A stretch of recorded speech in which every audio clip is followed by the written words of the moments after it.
Yeah, let me just give a clap. Just me clapping, yeah? Keep nice and far forward for me. Keep coming forward, as far as you can reach. Yeah. How's my posture?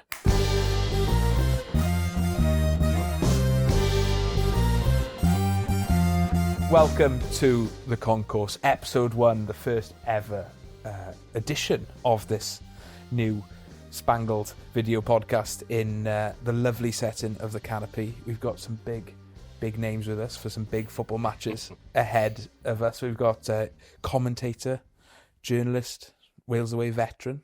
Anything else you want to add to that, Iolo? That's comprehensive enough for now. Yeah, Iolo Cheung and Megan Feringa from The Athletic, which is always mad to say whenever I have to say that. So that's always exciting. How are you, Megan? All good? Yeah, I'm all good. How are you? Yeah, looking forward to an international break as always. Iolo, how are you feeling ahead of a couple of big hitters next week? Yeah, excited. It's nice to be back, especially like the summer games. You've always got a nice trip there, and the weather hopefully makes it a bit nicer. And let's just see if we can kick on from the start, which was a promising start to the group, but now obviously Belgium are joining the party. Yeah, it's been a weird start because Belgium haven't played because they were in Nations League playoffs. We had that weird game with North Macedonia, and I still don't know if it was a good result or not.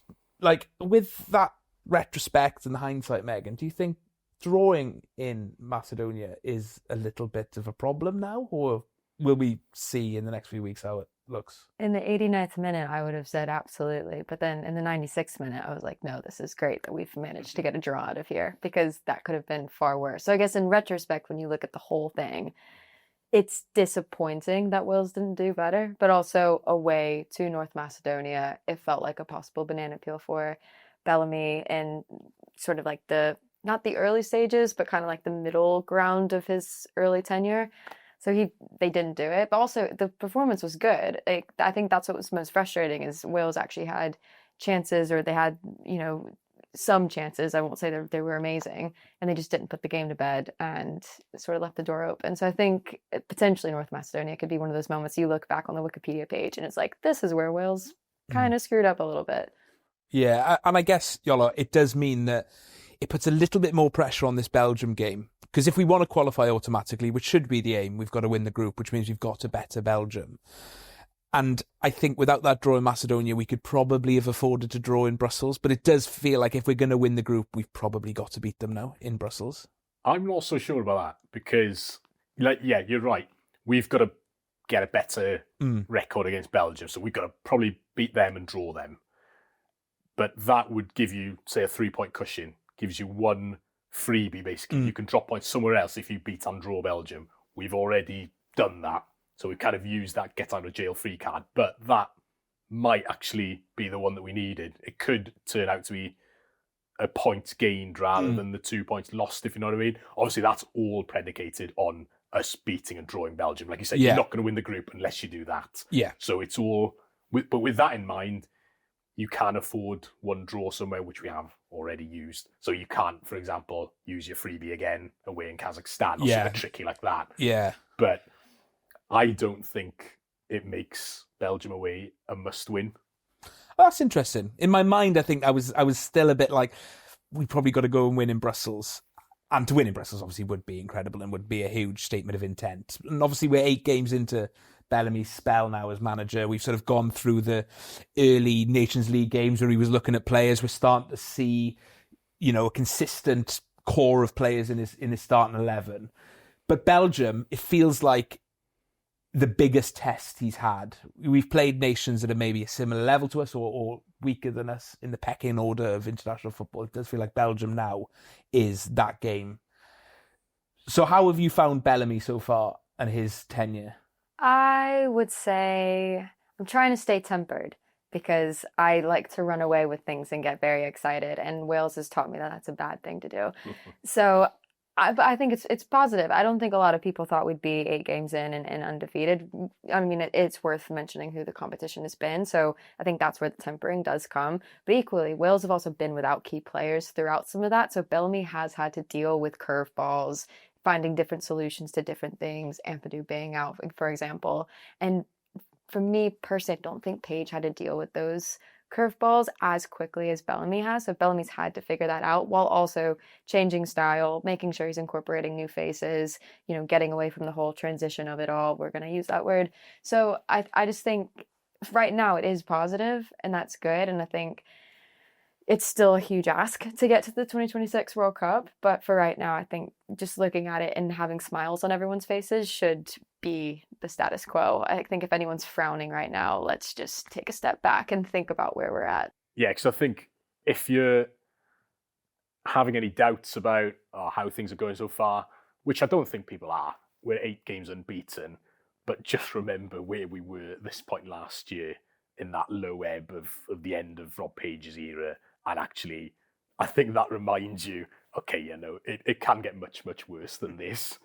We're actually in quite a good place right now. So yeah, I'm feeling quite positive about it. There hasn't really been anything to complain about. A couple of results, draws where we've played well, not quite won, but at least we're playing well, and you're kind of in games.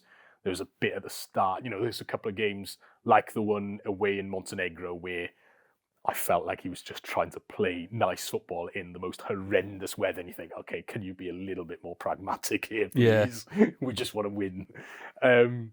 But overall, you can't complain.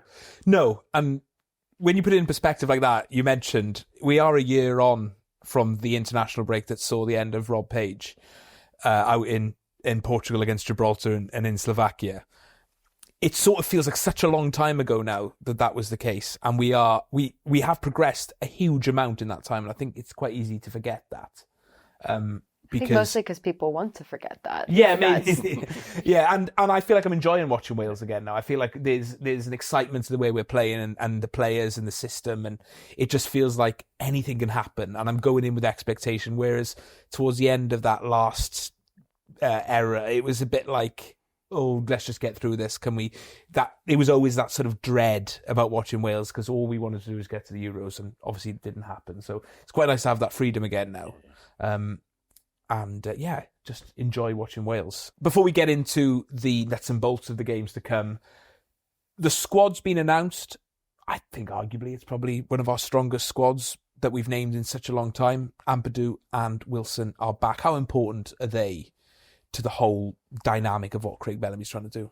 Yeah, exactly. We haven't really seen that much of Ampadu in the last few months. He's been injured quite a lot and actually in a position where we don't really have that much depth. So fair play to the midfielders who have stepped up in his absence, but you can't say that we're not a stronger team with him.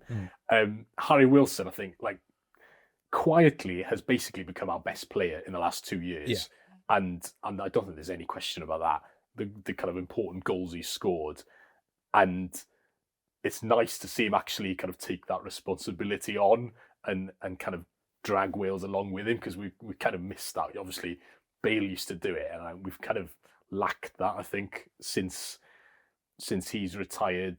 But it's good to see players like Wilson actually taking responsibility now, because we still think of them sometimes as like the young up and coming players, and they're not anymore. They're actually senior pros in their prime. It was always weird, the last 2 years, because in copy, sometimes I'd want to say the youngsters, and I'd be like, Dan James, who's 26. I'm like, I'm not young. That doesn't work. We can't do that. The thing with Ethan Ampadu too is, I'm going to get real statistical here because I'm a nerd, but for the most recent championship season, if you go look at the stats for where people ranked, there's a stat called plus minus. And it's basically the idea of the number of goals that you concede versus the number of goals that you score, and players who are on the pitch during that time, what their ratio is. And Ethan Ampadu ranked in the top 10 across the entire championship season, which, bear in mind, he was injured for parts of that. But then when you do it per 90, he was number 1 for Leeds or across the whole championship. So that's a player who influences the game across the pitch comprehensively. So that's what Wales have been missing, and yet Wales have been undefeated this whole time and have been putting in really good performances. So I think if you throw him into that, it's just a little bit extra durability with Wales. I think that's really important, because there's definitely been parts of the performances where I've gone, ooh, we need Ampadu back. That's a really important just cog in midfield.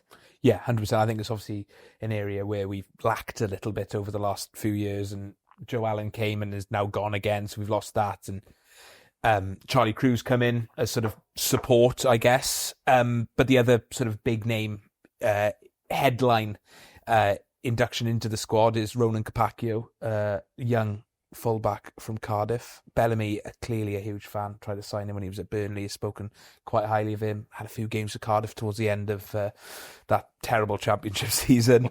Less said about that, the better. But Iolo, you've probably covered a few under-19s games in the past where he's featured in. What do you know about him? Are you excited by him? Yeah, I mean, look, Bellamy's going to know more about him than I do, and he's obviously quite excited about him, the kind of potential that he's got at fullback, and he looks like quite a kind of athletic player who's kind of offering a bit of energy there. It's hard to say what kind of impact he's going to have on the squad, though. I mean, we've been talking the same kind of thing about Kai Andrews in the last squad. Yeah. He's in there as a youngster, gets a bit of experience. I'm not expecting him to get on the pitch necessarily. And Bellamy's, done that with a few young players. So I think it jumps out a little bit more because he's just a new name in the squad. I'm not sure how much impact he gets yet, but it's good to see at least, we're exploring some defensive options as well, because I think we've lacked a little bit of new blood coming through defensively. That's something that we haven't really seen that much of recently. Especially at fullback. Like Reece Norrington-Davis was kind of the one that people were excited about, and then injuries have just plagued that poor boy's entire season and career. But then you don't really have someone. So when Connor Roberts comes off, there's not really a natural person who's going to come and take his spot. So Famously, I think Dan James had to play right wing back in that Poland game last year. So I think that is probably somewhere, because a lot of times if we've had issues in other places across the pitch when it comes to Wales, so we haven't really thought about the fullback position, but I'm glad that Bellamy has addressed it, because I think in the last window I was watching from a bar and I remember turning to a friend and I was like, doesn't feel like we're super strong in that area, and she was like, you're nitpicking, and I was like, yeah, okay, fine, but I'm glad Bellamy's nitpicking for me. Yeah, and I guess it's nice as well that he has that eye on the next generation and bringing through players and giving them that experience. Like you said, with Kai Andrews in the last camp, he's with the 21s again now, and I'm sure will feature in future squads. Just being around the team and sort of learning how it works, it's invaluable, I think, in the long run. And when it comes to that whole together stronger environment sort of thing, I do think maybe from the outside people can think of it as quite cliche, everyone's got a great environment, but the fact that every single player and staff member talks about that. So if you bring in young players and early get them into that experience, well, then they're probably less likely to want to get out of that. They want to then be a part of it. They're going to make sure that they're on camp, even if they know they're not going to play in those games, because that's still a really big sacrifice you're asking for young players. I think that's also super important. And also he's been away on a training camp with a lot of those youngsters in Spain recently as well. So that would have been a chance for him to actually get them on the grass, not just go watch them for the clubs or whatever. He's had a chance to work with them a little bit and maybe rewarded the ones that he felt did well in that camp or impressed him, which is obviously going to be a bit of a boost for them. Yeah, 100%. I'm quietly excited about that group of under-19s. I think they're the ones, aren't they, that a lot of them featured in that squad. One of those names is Gabriel Biancheri, who has grabbed some headlines. Probably the omission from the squad that's had the most talk, which is weird for someone who's never been in a squad before. Obviously, he's joined up with the Canada national team training squad. I think he isn't going to play in their match squads at the moment. But someone that's been talked about a lot, currently at Man United, was at Cardiff, has played really well for the 19s. Iolo, it's a little bit of a weird one because he has clearly been quite high on people's radars. But do you think this is a case that we might lose him, or is this a David Brooks or Jordan James going to have a little look at England? I'm a little bit more worried, I think, than the Brooks situation, because Brooks, when he got called up by England for the Toulon tournament, I think he had mistakenly got the impression that he wasn't going to be called up by Wales for that tournament. So, might as well go with England then. And then realised that Wales wanted him as well and kind of said, sorry, I've already committed, and then was back in the next Wales squad. This one feels like someone who's actually genuinely just exploring his options, because he's been with the Wales training squad. Now he's with Canada. Italy could have a look at any point as well. well. You know, Italy, but I'm guessing that he's closer to the first teams of Wales and Canada. Yeah, it feels like he is exploring his options, because you wouldn't be joining the first team there otherwise. And obviously Canada trying to give him the hard sell here, because that was one thing that struck me with Bellamy's comments when he was asked about it in the press conference, and basically said, yeah, he's not quite ready for us yet. He's not quite good enough for us yet, but, you know, who knows? Whereas Jesse Marsh, the Canada coach, was all singing his praises and comparing him to Jonathan David, and obviously buttering him up a little bit more than Bellamy, who perhaps wasn't diplomatic in the way. I mean, you know, he's quite blunt. Yeah. But actually, is that the way of trying to young keep footballers him on with side? egos? Well, yeah. I'm not sure that was the best way of doing it, especially kind of publicly saying that, essentially saying, you're not good enough for my squad. So I don't know whether that's just, I hope it's Bellamy just being blunt as usual, and not him essentially saying, well, we didn't want him anyway, because you know what's about to happen. Yeah. I had a colleague actually at The Athletic reach out about 2 weeks ago, because they'd heard that he was going over to Canada. And he was like, so what do you know about this kid? I was like, well, and I didn't know how much I wanted to tell him, because I was like, really rate him. But I ended up kind of giving him the whole spiel and whatnot. And what I got back was a really nice message. But effectively, it was like, yeah, they're very keen on him. Very, very much like this player, like kind of his hardworking nature, all sorts of stuff. Which is, I mean, Bellamy's Bellamy. He is going to be blunt. I can't imagine that he is the kind of person that just, like, you know, I was going to say a really bad American pun there. I can't say that. But yeah, I just can't imagine that Bellamy's the kind of person that does butter up a kid and says, yeah, you're great. We definitely want you. He's more like a hard love kind of coach, but Jesse Marsh definitely doesn't feel that he would play that kind of game. Yeah, well, it was interesting because I recalled a Bellamy quote from 2013 when he got his last cap and Harry Wilson came on for him at 16, and he said in the media afterwards, basically, yeah, I don't think he deserved that cap. He shouldn't have been capped that early. We should have waited essentially for him to be good enough, not just cap him because we wanted to cap him. So obviously he still feels that way. Yeah.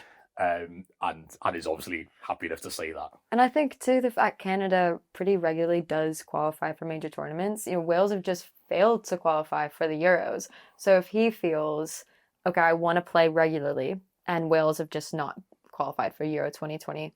Oh, wow. I was going to say Euro 2022 because I'm in girl mode. Mm-hmm. Just rewind that. Yeah. If he feels that Wales haven't qualified for the last Euros, and he's looking at the World Cup this summer, and if he starts to see where Wales's, I guess, maybe next two results are, if he doesn't feel comfortable there, I wouldn't be surprised if suddenly Canada does look more appealing, because that's something Wales now have to wrestle with. For the last 5-6 years, Wales have been qualifying for major tournaments. So that's a huge pull for a player who could qualify for two nations. But now Wales is at this really crucial juncture where if they're not starting to qualify consistently, players will choose to go to a country that does, even if maybe that country isn't somewhere they've been playing consistently throughout their youth.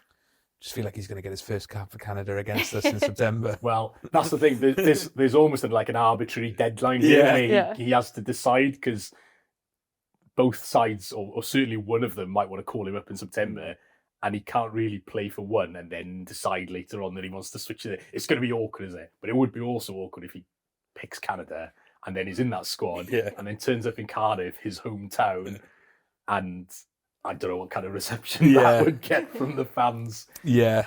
It's been a while. Well, we've been quite good at retaining those players in recent years. Like, there's no one really that's playing elsewhere where they've had that time with us. We haven't got a Declan Rice or someone like that, have we, that is the one that got away. So it's quite interesting to be maybe on the other end of it at the moment, but only time will tell. I'm sure the FAW have got it under control, I hope anyway, because he is clearly a very talented player. But I was thinking that, when was the last time we actually lost a player who had played for Wales at age grade and then goes somewhere else? Hargreaves, and someone that we actually still wanted at the time, if you know what I mean? Not someone that later on, I mean, think Jonathan Bond, the keeper. Yeah, would he have had many caps anyway? Yeah. You know, you're talking players that at that time, at under 21 level, we were quite keen on. Yeah. So, like Biancheri now, but who knows if they would have actually gone on to do anything. Yeah, we haven't really lost anyone, which is which makes me think we're riding our luck. Yeah. and it's going to happen sooner or later. Yeah. Well, we mentioned at the start that it is a really strong squad, and there probably isn't really anyone else that is maybe feeling a little bit hard done by or missing out. Any names spring to mind? Any glaring omissions? I mean, Tom Lawrence was just one that was in I this last squad. I forgot he was in the last squad. And isn't in this one. But that's the kind of fringe player in the squad that you're talking about that maybe probably feels a little bit hard done by. But that tends to always be what where these conversations occur, though. It's never about the starting 11, starting even top 12, 14 players. It's usually kind of the last sort of crux of those players. And and that's fine. That's pub conversation, and that's pub fodder. We'll enjoy it, but ultimately, it's like you're sort of clutching at straws if we're going to try to start picking at this squad announcement. Yeah, it's you just killed the whole podcast, Megan. Sorry, didn't mean to do that. Right, we'll take a quick break, and we'll be back to chat Liechtenstein in part 2. Liechtenstein home. I never really know how to talk about games against quote-unquote minnows, and how do you discuss a game where we are clearly supposed to win against probably the weakest team in Europe at the moment. They've just lost to San Marino. It feels like, I don't know, how do you discuss this game, Iolo? It's such a weird game. This is such massive PTSD from last summer. This is what this is. Try not to talk about Gibraltar. Yeah, that was just like a slow car crash of a game. Because I was there, and you think, I was sitting in the sun, it's an end of season, meaningless friendly, but at least we'll beat Gibraltar. And just the slow progression during the game of realising, oh wait, this might not actually happen. Yeah. Even when he chucked all the big names on after an hour. Hopefully we're not in that situation. But I think it is different when you're actually in a competitive game. That compared to that kind of end of season feel. Nobody wanted to be playing Gibraltar. You could feel that in the game. This is obviously going to be different. So I'm not too worried. Famous last words. Megan, how should you approach a game like this? Because is it about going out and scoring a load of goals and hoping for the best? Or are we going to be a little bit more pragmatic? It's such a weird game, and I imagine from Bellamy's perspective as well, it's a very different game to prepare for. I think he'd say no. I think he'd be one of those managers who reels out the cliche of, we prepare for Liechtenstein the same way we're going to prepare for Belgium, which is so frustrating as a journalist because there's no sex appeal to that at all when you're typing that. But I personally think when it comes to Bellamy, that he is genuinely thinking that way. He does not see opponents based on that way. But equally, this man has probably watched 12 Liechtenstein games in the last 14 hours. That's just, so he's going to have a game plan. That's settled.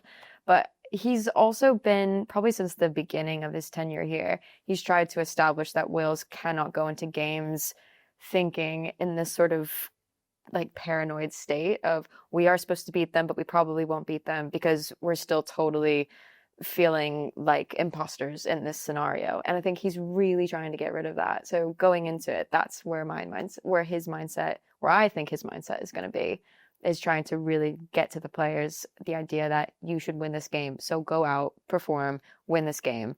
I would expect him to try to score as many goals as possible to try to get the goal difference up. And I think personally he'd be disappointed if not. Even against North Macedonia, he said he was proud of the way they played, but ultimately disappointed with the result. And he had to reconcile with that personally. So I think he is really trying to push that narrative of Wales need to actually start to perform like the bigger team that they are. Yeah, and in games against these sort of lesser footballing nations, we've maybe struggled in the past because they usually sit in 6, 7, 8 men behind the ball and try and kill the game as much as possible. So I think if you're going to take anything from this game, it's how do we manage a situation like that? Yeah, it is one that we've struggled with, but you'd imagine, especially the way that Bellamy's been playing as well, it's always quite positive front foot stuff. You'd imagine that quality shows at the end of the day. And you get that win. Okay, the goal difference thing, I'm not too worried about because I don't think it's going to come to that. because goal difference is the separator. If you're level on points, yes. So obviously, if we're level on points with Belgium, but to be honest, we're not going to outgun Belgium over the course of the group on goal difference, I don't think. Certainly not, because their last game is home to Liechtenstein. So if they know at that point that it goes to goal difference and they know they need goals, they'll just pile them on anyway. So I'm not too worried if we beat them 2-0 or 4-0 or whatever it is, as long as you get that win. I would prefer, although obviously, again, Bellamy would disagree completely if you suggest that you should have one eye on the next game and basically pick a weakened team against Liechtenstein. I would be more than happy to see him rest players for that game, because we're playing Belgium 3 days afterwards, and we've got that advantage in the fixture list because they're away at North Macedonia, so they don't have that advantage. They're going to have to play their full strength team away in Macedonia for their first game. They obviously can't slip up. They haven't got room to slip up yet because they haven't started. We've got that luxury. So, I mean, I'd be disappointed if I saw Wales pick their strongest team against Liechtenstein, to be honest. Yeah, and I think this is where this game sits in the context of everything, is the game before Belgium. That is, I think, how it's seen. How do we get through it? What team do we play? It should be a case of going in, getting a few goals, winning the tie, keeping everyone fit and moving on. Do you think then it's the ideal preparation, or would you rather maybe a game with a little bit more high intensity? No. I think this is perfect. Yeah. I mean, you can't ask for a better fixture on paper than Liechtenstein at home just before the biggest game, because then you can play it however you feel necessary, isn't it? Yeah, I think, and again, I know you said that you didn't want to see Wales' strongest lineup, and I think most people will agree with that. But if he does decide to do what I imagine he's probably going to do just because we've asked him not to do it, like take him off after an hour, make sure you've done it, they get 30 minutes of rest, then you kind of G up for Belgium. And equally, these players, it's been since March since they played, they've all had the end of the seasons. He might actually want his best team out there for 45 minutes, an hour, just to let them be together, and then, okay, let's make the changes and let's move on. And I think that would be a perfect precursor to the Belgium game if everything went to plan, and that's how it went. I think because we're saying it out loud, it might not happen, but I'm hoping that's not the case. And the thing is, we don't know where they're at in terms of who actually is jaded after a long season and who actually probably needs a bit of minutes in the legs and a bit of intensity. So hopefully they kind of juggle that. But I'd hope, that they're sensible enough not to overload anyone who wants to start against Belgium. Yeah, and like you mentioned there about sort of players coming in off the back of the season, and in June international break is always a weird time because you have some players who may not have played for the best part of a month, some who've been playing right up to now. We've got most of our squad who've been involved late into the season are coming in off the back of positive stuff. You obviously Brennan and Ben Davis who've been with Spurs. You have the Leeds contingent. We shouldn't mention Kiefer Moore in this, I guess. But do you think that helps? Because it feels like we've got a group of players that are playing regularly, which has been something that's maybe been an issue for us over the last few years, and also winning. Oh, yeah. I mean, I think all of that's positive. And I think carrying that momentum in, because I don't think that wasn't the case last summer. You know, the Leeds boys didn't manage to make it as far as they should have, and that was really disappointing. So there's definitely momentum building into it, but equally, I think when you get onto the Wales camp, they are so good at just making sure that it's just Wales. I think personally, they'll all carry that with them. I think especially someone like Brennan Johnson, you could see just like his shoulders looked so relieved. He looked so happy and just like a kid again. You know, it didn't look like he had all these horrible expectations and kind of the background noise of people swarming his Instagram comments with abuse. And so I think you'll see that in some of the players. But I think it is also going to be kind of like a very closed Wales shop of, okay, now you're on camp, you need to focus on this. And I can't imagine Bellamy's one of those that's like giving them a guard of honor, like, because they just won the Europa League. Like, I just don't think that's... I think he even suggested that in one of his press answers where he was like, I mean, what do you expect me to do? Give them a clap on the back when they come into camp? No, they're here to do a job now in typical Bellamy fashion. You mentioned it was a good opportunity to maybe see some fringe players. Is there anyone you would like to see that maybe has been in a few squads and maybe not had a proper look at? I'm not sure if anyone jumps out. Charlie Crew's obviously back in the squad and in midfield. Like, he hasn't really had that much of an opportunity. And maybe in a game like Liechtenstein, where you're going to be controlling midfield, it seems like one where it's a low risk one to play someone like him, for example. I'm sure because we've got a lot of attacking options as well. So someone like Nathan Broadhead, who obviously, I mean, fairly disappointing season for his club at Ipswich, but actually, you know, he scored on the last day of the season. He's been involved. So someone like that maybe who might want to put his hand up and say, you know, remind the manager that actually what he can offer as well. It all depends who needs that game time. I'm not too fussed who I see, basically. I'd rather not see some people. If you know what I mean. Yeah. Who are those players then? Again, you know, someone who's had a long season. Dan James, for example, good form, but he's had a long season. You know, even someone like Joe Rodon, he's played a long season for Leeds. Nico Williams, Connor Roberts, we know how kind of energetic they are as players. If they need a rest before one last big game, by all means, take that opportunity. But then someone like Harry Wilson, he's only just come back from injury, so maybe he needs minutes. Yeah, I think you're absolutely spot on. Something that has been on my mind about this game, and has been a bit of a talking point after the previous home game, is sort of the atmosphere at the Cardiff City Stadium. And I think some people read in too much to the atmosphere sometimes, but it probably isn't a game where it's going to help that conversation because of the expectation and the lack of jeopardy. And if there is going to be jeopardy, it means we've probably put ourselves in a place where we haven't done well. So it's not going to be nice jeopardy in a way. It's not going to be a nice atmosphere if suddenly Liechtenstein go 1-0 up in like 20 minutes. It's yeah. Like, no. Yeah. Is that a concern for you at the moment? I mean, as fans, first and foremost, like, we've built this atmosphere, and maybe the Kazakhstan game wasn't a great example of that, and maybe this one won't be. Is that something that you think plays on? I mean, maybe not the players' minds, but fans? I mean, I've only really been around here since about 2019, so obviously my history is going to be a little different to everyone else's, but I also just think this is completely natural. You know, there hasn't been that many games at the moment that have like really stirred or grabbed the soul, if you will. So that's probably why. And there have been instances of this like throughout the last 6 years of games that just haven't really had a great atmosphere. I remember bringing my sister and my mom to the Estonia game when Bale Whitten hit the post and the crossbar and every other part of Cardiff City Stadium except for the inside of the goal. And I remember for probably a small majority of that game, my mom and my sister were like, it's a little quiet. And that's just very, very normal. Like, that's just kind of what happens. People can't scream and do tifos the whole time. I know that's what European football is, but sometimes they're not even watching the pitch. So it's a sort of like a payoff there. But I think when Wales fans want to show up, they show up, irregardless of you know, past performances of fandom.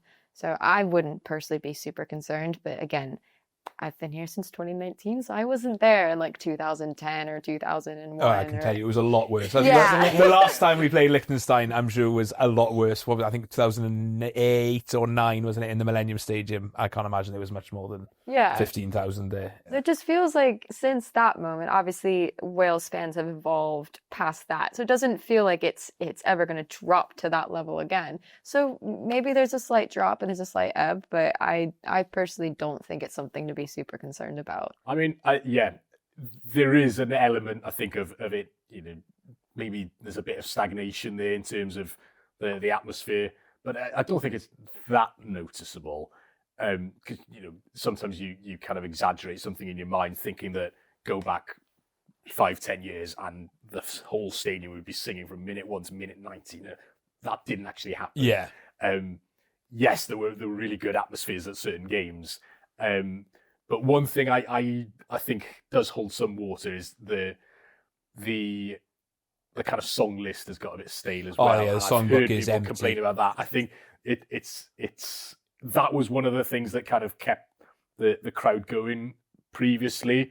And you had kind of songs for all manner of the players in the squad, and there was a repertoire that you could go through. Whereas I think that's kind of quietened down a little bit, and that sometimes doesn't really help in terms of that kind of thing. Just helps tick the atmosphere along in between the actual moments of football, which genuinely get a crowd going, isn't it?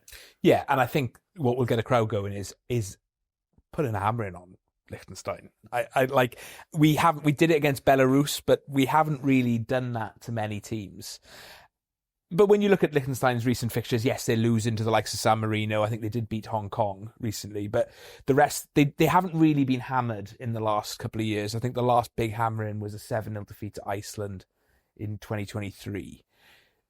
I guess that would be the best case scenario, wouldn't it? Like to go and win 5-6, 7-0. Yeah, I mean, it'd be nice to. Yeah. But I think sometimes with those kind of games as well, once you've knocked in 3 or 4, it just feels like a procession then. Yeah. There's then the kind of friendly feel to it, isn't it? So, yeah, get comfortable, get a couple of goals in early so that you're still level at half time, and then the fans will be happy enough. I'm not sure, piling on the 7th or 8th is going to change the whole atmosphere. I'm not sure if you've ever seen, I hope you'll have, The Incredibles. Since the last scene, and the parents are trying to egg on Dash, the boy who runs really fast in his race, and they're like, keep running, but don't go too fast. But like, no, don't go for third, get second. And this kind of feels like that's like, don't score too many, but also you need to score to get the fans up. But like, don't score too many that it becomes a friendly, but then don't lose. So second's cool. I would like to win 10-0 though. Okay.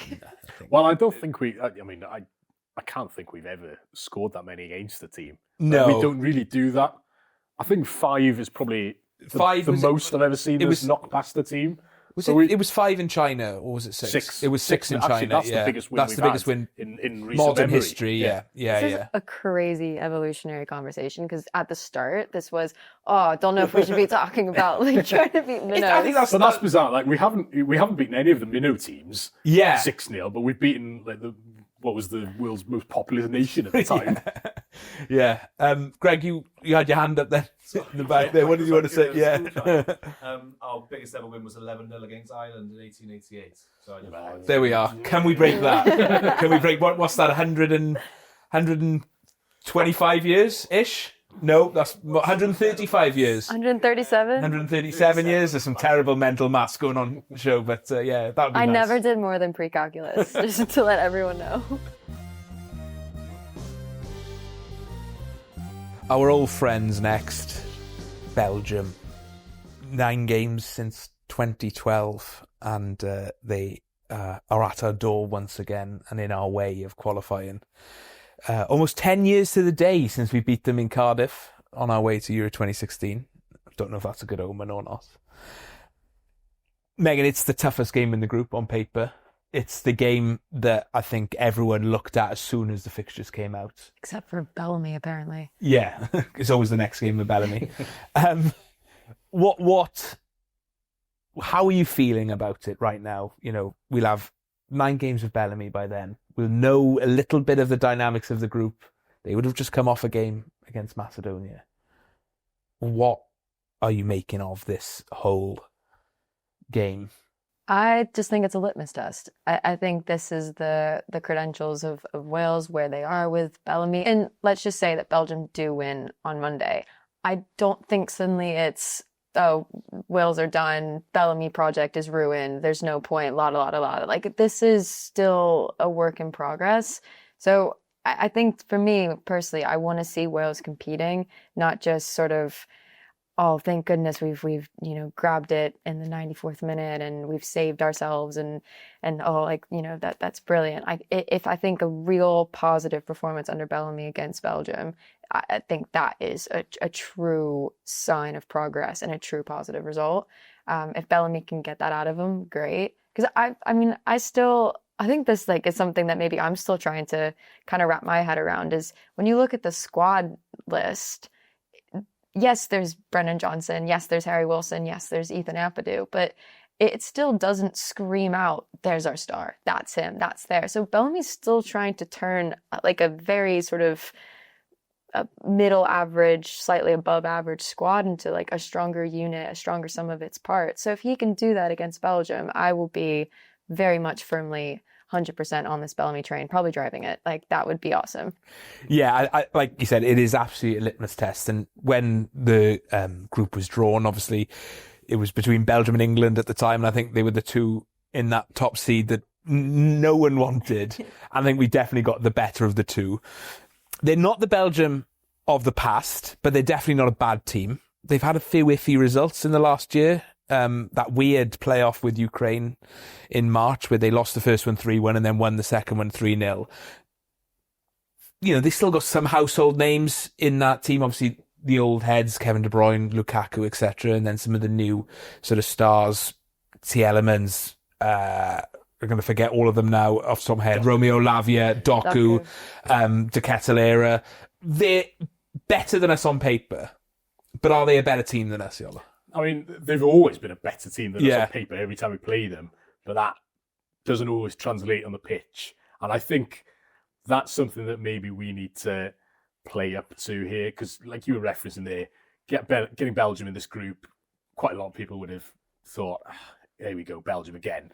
But guess who's even more exasperated and annoyed to have that draw again? Belgium. They're really annoyed that they Kevin got De us Bruyne again. is probably just... You know, he said last time, didn't he? I'm sick of playing Wales. Well, here you are. You can play us again.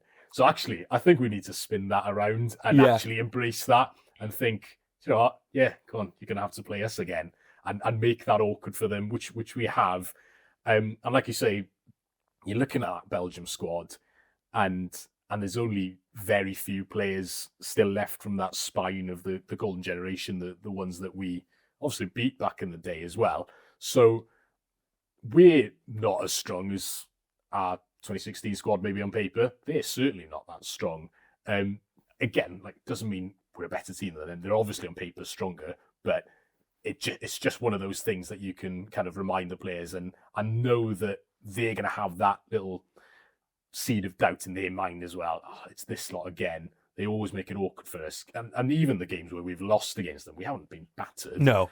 It's always been close. We've always been close in those games and given them a good run for their money. You know, even the one we lost, I think it was the COVID game. When first game in World Cup qualifying. We went 1-0 up in that. Yeah, Harry Wilson well. scored that unbelievable team goal, didn't he? Yeah. So as a false Harry and Wilson, the false nine. Yeah, the famous only time trial. it worked. Yeah. The false nine. So I think we need to embrace that side of things and just kind of feel, do you know what, we'll make things awkward for you, and we don't really want to play you again, but you really, really don't want to play us. Yes, I think you're absolutely right, and I think part of maybe the rolling of the eyes when it came out was more the trip. You know, the amount of times we've been to Brussels in the last 15 years, and even in the 90s we played them a lot. I think that was what caused the roll of the eyes. But from a purely footballing perspective, it was probably one of the better draws from the top seed. You have, where we're at as a second seed team, we have to play someone who is better than us on paper. And I think out of that batch it was probably Belgium. And then you've got the added dynamic of Craig Bellamy having had time with Anderlecht and has worked with a lot of those players, Doku being sort of the headline of it, and got a good relationship with Vincent Kompany. I'm sure he's maybe had conversations. I don't know if Vincent's given him much. I don't know how much he's sort of invested in the national team these days. So do you think that will play a part, Megan? Because I think he's relishing it, isn't he? Because it is his first big test. It is a recognisable team. It is a place he's lived, a place he's managed and worked.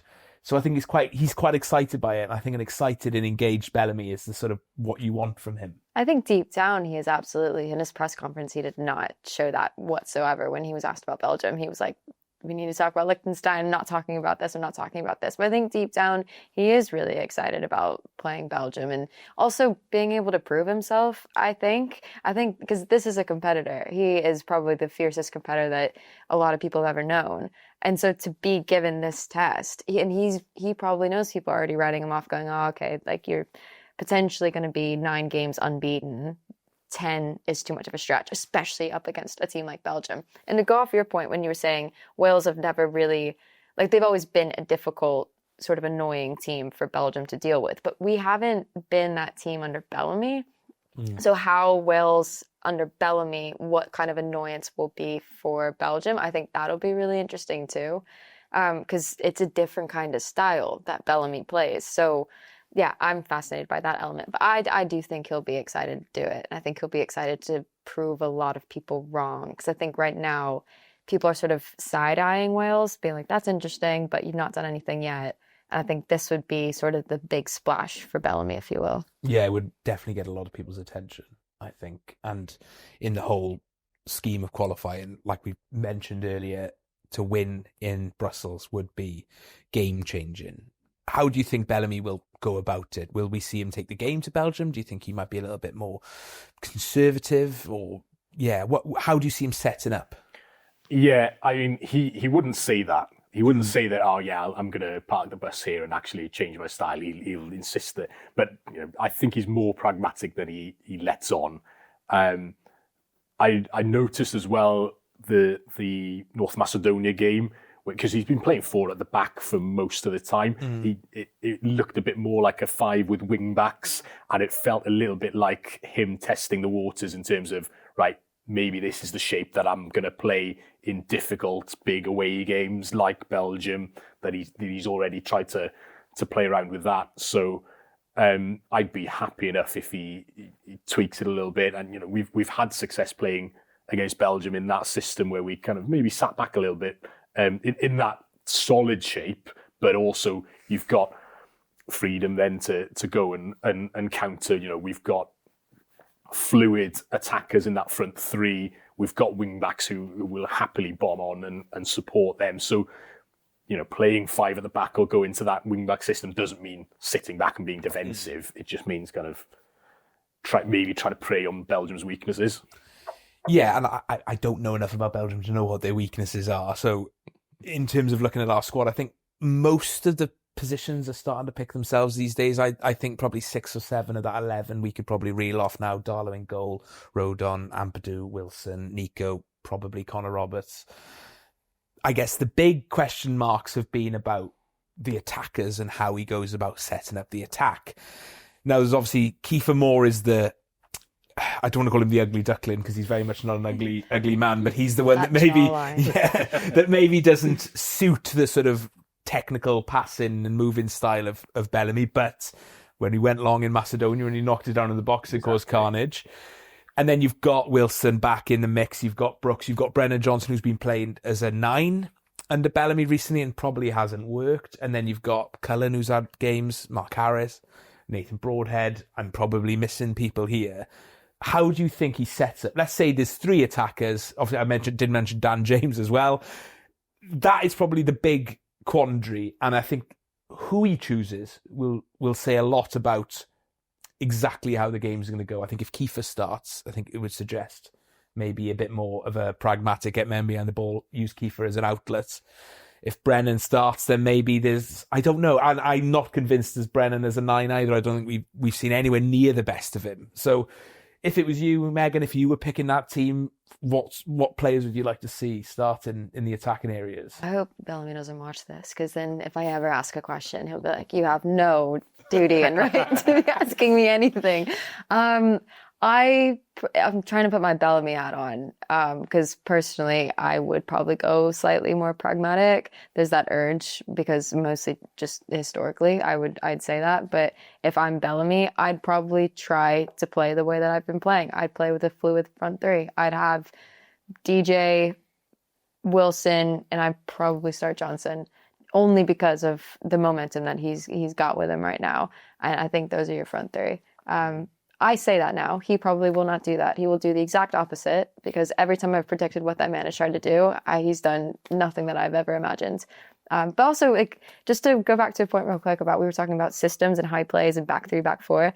There have been 2 instances where journalists have tried to tell him what system he's played in press conferences. He does not take kindly to that. He will rip you to shreds. Be like, I didn't play that.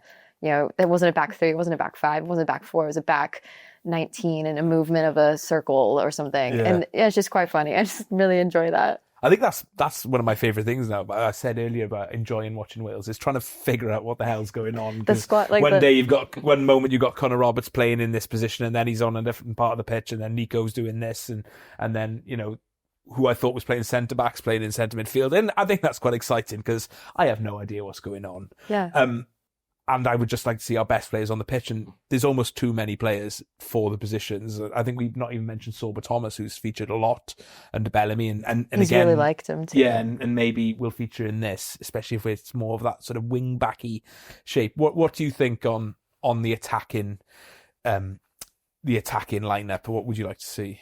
I mean, I agree with that front 3, because I think those are the 3 players who, well, our best player, Harry Wilson, like I've said, he's been our best player for the last 2 years, and then two attackers who are really in form and coming off good seasons. And it works quite well with those three as well, I think.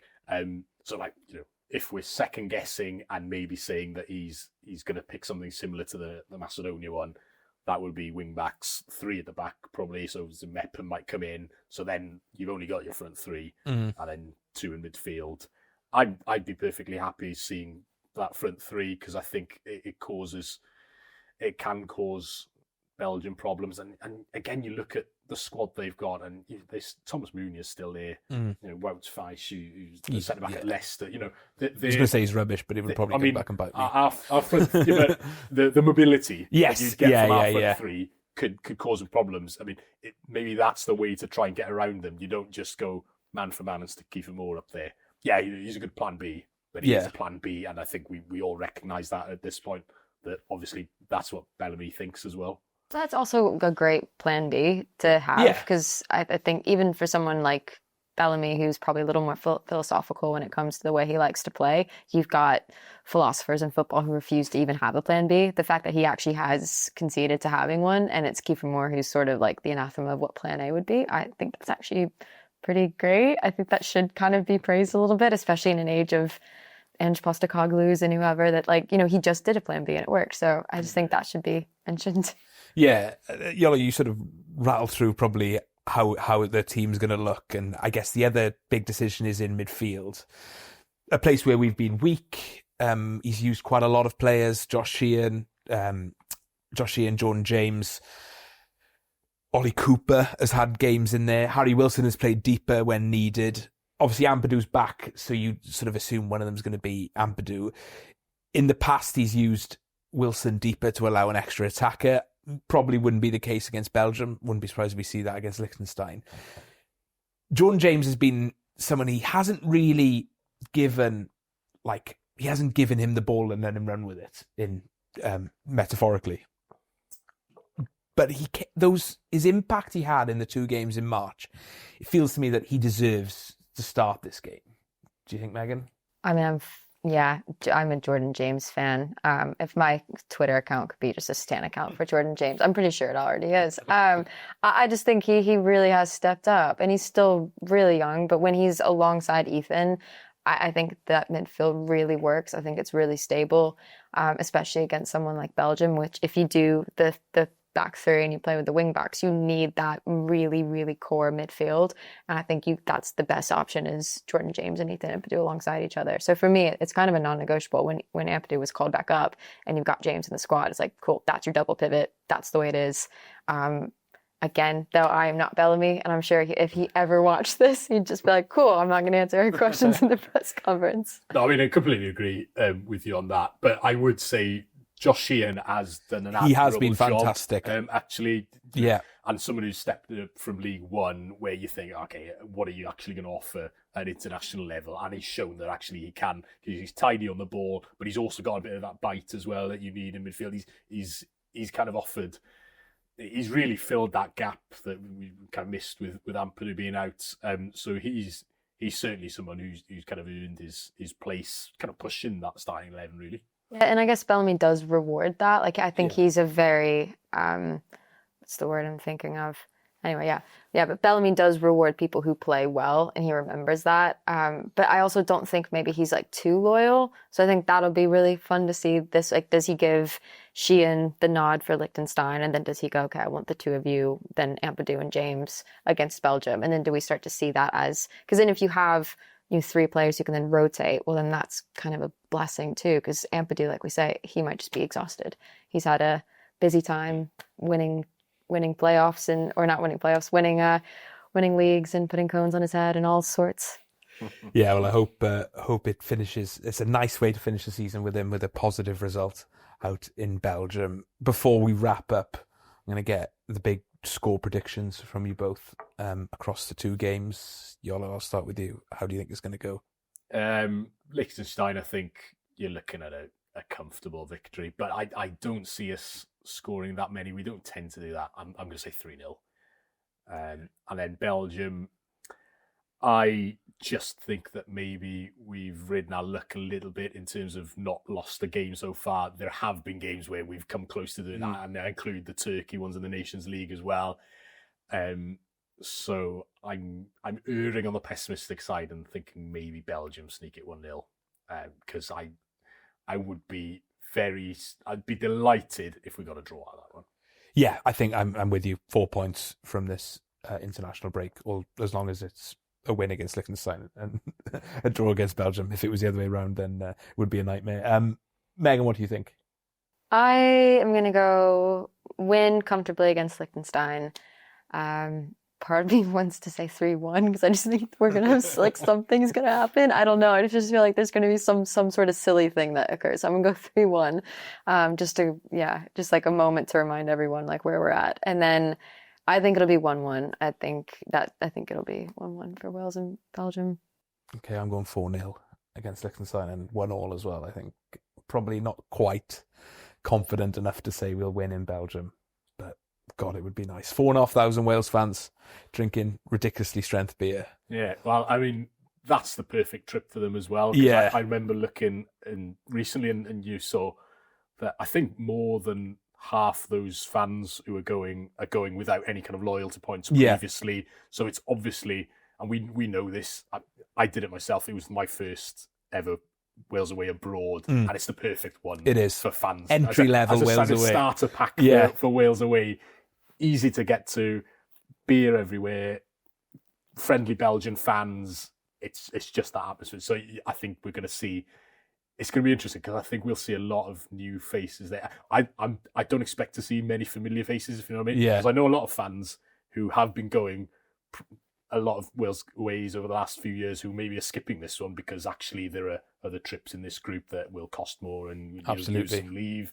And so some regulars will skip this one, and actually you'll get a lot of new faces who will, I'm sure, enjoy themselves. Yeah, as long as everyone behaves and tries to handle the 12% lager or whatever it is, that could be a drunk old end. But that adds to all the fun of it, especially if we do get that positive result. Thank you, Megan, and thank you, Iolo. It's been very fun tonight. I've really enjoyed myself. We'll be back after the doubleheader to hopefully recap what has been another fantastic window for Craig Bellamy's boys, or, we'll all have our head in hands in despair. That is the magic of football. Thanks again. Diolch yn fawr. See you soon.